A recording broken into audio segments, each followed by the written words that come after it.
প্লেয়ারদের যে সিকিউরিটি, প্লেয়ারদের যে সিকিউর করা বা ওদেরকে আশ্বাস দেওয়াটা, ওটা ছিল মেন। যে কমিটি টিম হয়ে মনে হয় উল্টা আমাদেরই বিপদ। আপনি যদি নাইমকে দেখেন, ওভার লাস্ট 2-3 ইয়ার্স কিন্তু ভেরি কনসিস্টেন্ট ডোমেস্টিকে পারফর্ম করছে সে। আমি অ্যাকচুয়ালি ফার্স্ট ম্যাচের ঠিক 2-3 ঘন্টা আগে এসেছিলাম। একদিন আগে ফোন করা হয়েছিল বিসিবি থেকে এবং বলছিল যে এরকম এই অবস্থা এবং রেসপন্সিবিলিটি নিতে হবে। Initially I was having a break, আমি আমার ফ্যামিলির সাথে টাইম কাটাচ্ছিলাম, আর বিপিএল করার ইন্টেনশন ছিল না আমার। বাট যখন বলছে তখন চিন্তা করলাম যে আসি, being a employee. It was a challenge. এবং যখন আসি, মানে আমার কাছে মনে হচ্ছিলো যে পুরো সাগরের মাঝখানে আমাকে ছেড়ে দেওয়া হয়েছে, বিকজ আগে যেটা ছিল কী ছিল এটাও কিন্তু জানা ছিল না। সো এখান থেকে এসে ফার্স্ট ম্যাচটা খেলার পর থেকে মানে দ্রুত, টাইম ফ্রেমটা খুবই কম ছিল। যখন ঘুরে দাঁড়ানোর ব্যাপারটা থাকে তখন কিন্তু টাইম ফ্রেমটা ওই হিসাবে খুব কম ছিল। প্লাস যে টিম ছিল ওই টিমের, আমি বলবো যে টেকনিক্যাল দিক থেকে যদি বলি, যে টিমের কোনো ব্যালেন্সটা ওইভাবে ছিল না। দেওয়ার গুড বলিং অ্যাট্যাক, বাট দেওয়ার ল্যাক অফ ব্যাটসম্যান। তো এটা আমরা ওভারসিজ নিয়ে কভার করেছি। বাট ওই ওভারসিজের যে প্রক্রিয়াটা হয়, এটা অন্যান্য টিম যেটা 1-1.5 মাস ধরে পেয়েছে, আমরা ওইটা 3-4 দিনের মধ্যে করতে হয়েছে। সো ডে নাইট কষ্ট করতে হয়েছে। সুমন ভাই ছিলেন, বাবুল ভাই ছিলেন, সবাইকে মিলে। বাট গ্ল্যাড যে আল্লাহ এই কষ্টের ফলটা কেউ দেখুক না দেখুক, আল্লাহই দেখেছেন এবং ওই জায়গায় এখন পর্যন্ত রেখেছেন আমাদের। ওইটাই বললাম যে কোনো কিছু এভাবে করে অর্গানাইজ করা ছিল না। নো ডিসরেসপেক্ট টু যে আগের যে কোম্পানিটা নিয়েছিল, বিকজ তাদের সাথে আমার কোনো যোগাযোগ হয়নি। বাট যখন আমি এসেছি, ফার্স্ট জিনিস ছিল যে আমাদের ওই আগের যে সেট আপ ছিল তারা চেঞ্জ হয়ে যাচ্ছিল, নতুন সেট আপ ঢুকেছে, তাদেরকে কনভিন্স করা যে ওরা এই মুহূর্তে এই পার্টটা ছিল না, উইচ ওয়াজ ভেরি টাফ। যেই থাকুক তারা একটা আশা নিয়ে আসছিল ঘর থেকে, এবং ওইটা চেঞ্জ হওয়ার পর ওইটা একটা টাফই ছিল। বাসের ব্র্যান্ডিং থেকে শুরু করে সব কিছু ওয়াজ টোটালি শিফট হলো, যেটা এখন বিসিবির কন্ট্রোলে আসে। সো ওই জিনিসগুলোর প্রত্যেকটা অ্যাসপেক্ট, জার্সির কথা যেটা আপনি বলেছেন, হ্যাঁ, ইনিশিয়ালি তো একটা লোগোওয়ালা জার্সি ছিল যেটা আগের ফ্র্যাঞ্চাইজ ওন করতো, ওইটা চেঞ্জ করা বা ওই সময় শুধু রিসেট করে দেওয়া হয়। বাট আপনি জানেন যে বিপিএলে ব্যাক টু ব্যাক গেম থাকে। সো আল্লাহ দিলে ওই সেন্টু ভাইয়ের যে কোম্পানিটা, sports and sports, they cooperated really well. Overnight কাজ করে আমাদেরকে সুন্দর করে জিনিসগুলো প্রোভাইড করেন। অ্যান্ড সবচেয়ে ইম্পর্টেন্টলি কিছু জিনিস থাকে যেটা আমাদের সুন্দর করে সেট করে দেওয়ার পর অ্যাটলিস্ট আমাদের প্লেয়ারদের যে সিকিউরিটি, প্লেয়ারদের যে সিকিউর করা বা ওদেরকে আশ্বাস দেওয়াটা, ওটা ছিল মেন। অ্যান্ড দেন এই লজিস্টিক্যালি এইসব জিনিসগুলো আসে। না, আমার সাথে প্রেসিডেন্ট এই ব্যাপারে কোনো কিছু হয়নি। বাট আমি কালকেও একজনকে বলেছিলাম যে কমিটি টিম হয়ে মনে হয় উল্টা আমাদেরই বিপদ, বিকজ আপনি যদি ফিকচারটা দেখেন, মানে টানা 3টা ম্যাচ আমাদের খেলতে হবে। প্লাস আপনি জানেন যে চিটং এখন যেই অবস্থায় আছে, এবং যখন সিলেট খেলে, সিলেটের দর্শক কিন্তু সিলেটের খেলা দেখতে আসে। সো আমরা যদি যেহেতু যে অবস্থায় আছি, আমাদের যদি চিটংয়ে খেলা হতো তো হয়তো বা আমাদেরও অনেক ফ্যান ফলোয়িং থাকতো। এবং এই ফাস্ট গোয়িং গেমে কিন্তু ফ্যানদের একটা ইম্প্যাক্টটা অবশ্যই একটা টিমের জন্য বা একটা প্লেয়ারদের জন্য, একটা অ্যাথলিটের জন্য থাকে।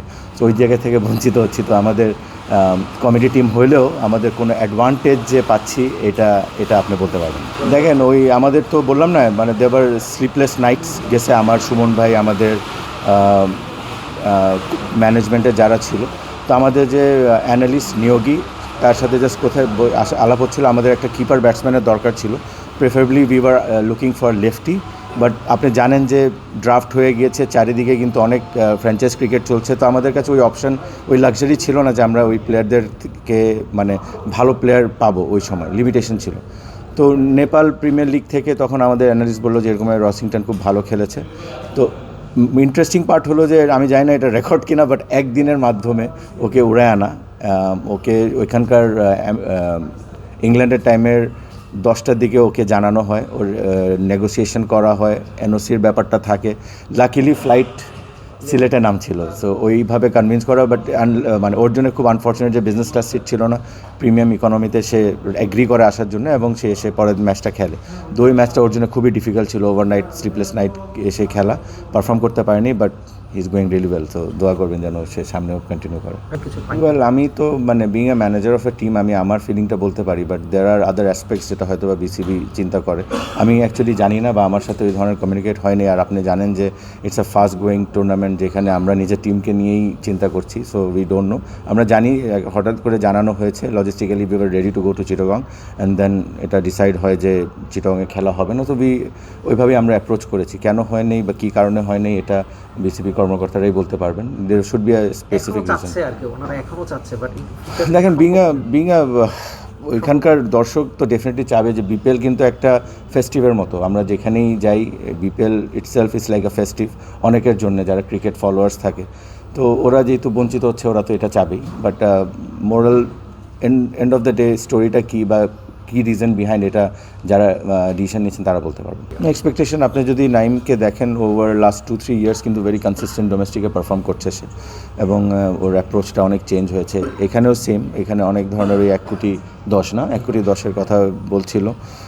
দেখেন ওই সময় টেবিলে যারা ছিলেন ইটস নট দ্যাট যে একটা টিমই ছিল, হয়তো বা 2টা বা 3টা টিম মনে করেছে তার যার কারণে তার প্রাইসটা গিয়েছে।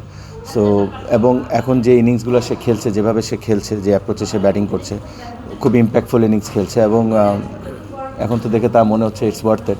Still there is long way to go, আমাদের আরও কোয়ালিফাই করতে হবে first of all top 4, and then we will be eyeing on next stage. যদি 1-2-এ থাকা যায় তারপর আস্তে আস্তে গ্র্যাজুয়ালি আমরা কোন স্টেজে যাই দ্যাট ডিপেন্ডস। বাট ওই জায়গায় হ্যাঁ ডেফিনেটলি যেভাবে ও ফর্মে আছে it's very important that he contributes in maximum games.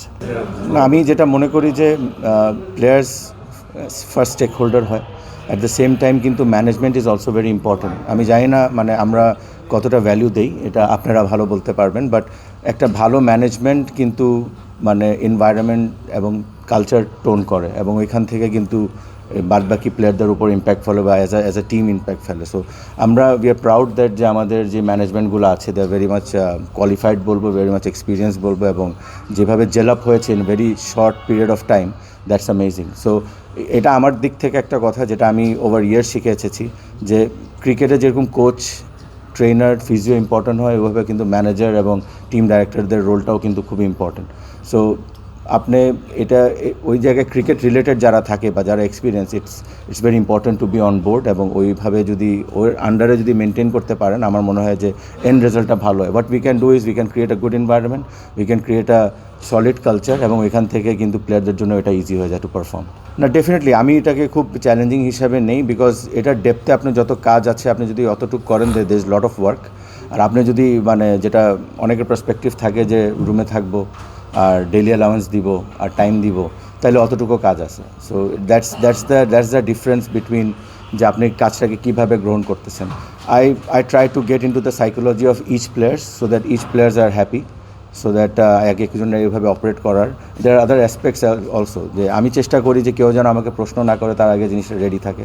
So ওই দিক থেকে চেষ্টা করি যে একটা ওই ধরনের কালচারটা তৈরি করতে, এবং ওইভাবে আমার কাজ করার স্টাইল। দেয়ার আর আদার থিংস অ্যাজ ওয়েল যেটা আমি আপনাকে বলবো না, বিকজ বলবো না মিনস আমি বলতে পারবো না, কারণ আধা ঘন্টা পর কী হবে আই রিয়েলি ডোন্ট নো। যেমন আমি উপরে এখন কথা বলছিলাম, আমার মিডিয়া ম্যানেজার কল এসেছে এবং বলছে যে আপনি কথা বলেন। সো ম্যানেজার তখনই ঘুমাতে পারে যখন প্রত্যেকটা টিমের মেম্বার ঘুমায়, এবং তার সবার ওঠার আগে উঠে যেতে হয়, because you what's coming next কেউ জানে না এই রোলে।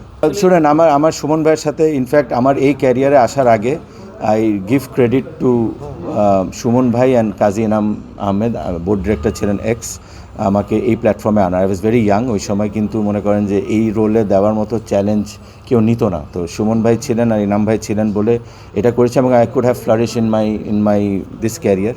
So really thanks to them. And যখন সুমন ভাই সাথে কথা হইলো, বললেন যে উনি আছেন এখানে, সো আমাদের কাছে মনে হলো যে আবার আমাদের সেই রিউনিয়নটা হয়েছে, and we will rock again. So দেখেন, বিপিএলেও এরকম আগে অনেক ফ্র্যাঞ্চাইজ ছিল যেখানে কিন্তু এভাবে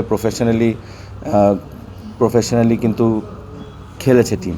so it's all about how you operate, it's not about BCB যথেষ্ট করে, যথেষ্ট টুর্নামেন্ট থাকে, এবং ওই অতটুকু উইকেন্ড ক্যালেন্ডারে জায়গা থাকতে হবে যে টুর্নামেন্টটা করার মতো। এই মুহূর্তে বিসিএল, এনসিএল যেগুলো হচ্ছে এগুলো যদি প্রপারভাবে হয় এবং প্রপার গাইডেন্সের আন্ডারে যদি হয়, আই এম শিওর আমাদের ডোমেস্টিক ক্রিকেটটাও ওই পর্যায়ে চলে যাবে।